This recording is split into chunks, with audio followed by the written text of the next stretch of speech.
High বন্ধুরা, আজকে আমরা দেখব সেন্ট্রাল ব্যাঙ্ক অফ ইন্ডিয়ার ক্যাশ ডিপোজিট ফর্ম কী করে ফিল আপ করতে হয়। তো দেখুন, এটা সেন্ট্রাল ব্যাঙ্ক অফ ইন্ডিয়ার একটা ক্যাশ ডিপোজিট ফর্ম। সবার প্রথমে ডেট, যেদিনকে আপনারা ব্যাঙ্কে টাকাটা জমা করবেন সেদিনকার ডেটটা এখানে দেবেন।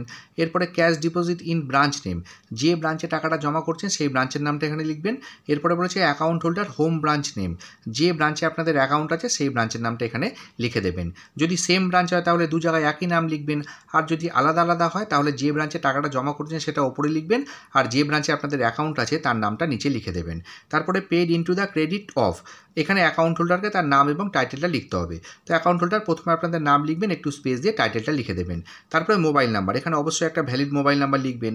এরপর এখানে বলা আছে যদি আপনারা 50,000 টাকা বা তার বেশি জমা করেন সেক্ষেত্রে অ্যাকাউন্ট হোল্ডার তার প্যান নাম্বারটা এখানে লিখবেন। এরপরে বলেছে টোটাল অ্যামাউন্ট ইন ওয়ার্ড, যত টাকা জমা করবেন সেটা এখানে ওয়ার্ডে লিখতে হবে। ধরুন আমি 4,000 টাকা জমা করছি, এই জন্য আমি 4,000 অনলি লিখেছি। আপনারা যত টাকা জমা করবেন সেটা এখানে এইভাবে ওয়ার্ডে লিখবেন। এরপরে অ্যাকাউন্ট নাম্বার, এই বক্সের মধ্যে দিয়ে আপনাদের ব্যাংকের অ্যাকাউন্ট নাম্বারটা লিখে দেবেন। তারপরে নিচে ক্যাশের পার্টিকুলার্স লেখার জায়গা আছে, মানে আপনারা কত টাকা জমা করছেন এবং কী কী নোট দিচ্ছেন সেটা এখানে লিখতে হবে। তো যেহেতু আমি 4,000 টাকা জমা করছি, এই জন্য আমি 500 টাকার 4টে নোট দিচ্ছি 2,000 টাকা, 200 টাকার 5টা নোট দিচ্ছি 1,000 টাকা এবং 100 টাকার 10টা নোট দিয়েছি 1,000 টাকা।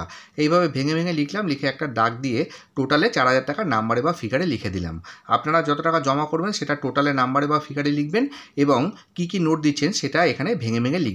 এরপরে এখানে যে টাকাটা জমা করতে যাবেন সে একটা সাইন করে দেবেন। তো ফর্মটা ফিল আপ হয়ে গেল, আপনারা এইভাবে ফিল আপ করবেন আর এর সাথে ক্যাশ দিয়ে সেন্ট্রাল ব্যাঙ্ক অফ ইন্ডিয়ার কাউন্টারে জমা করে দিলে আপনাদের টাকা জমা হয়ে যাবে। আগে ক্যাশ ডিপোজিট ফর্মের দুটো পার্ট হতো, একটা কাউন্টার পার্ট, একটা ব্যাংকের পার্ট।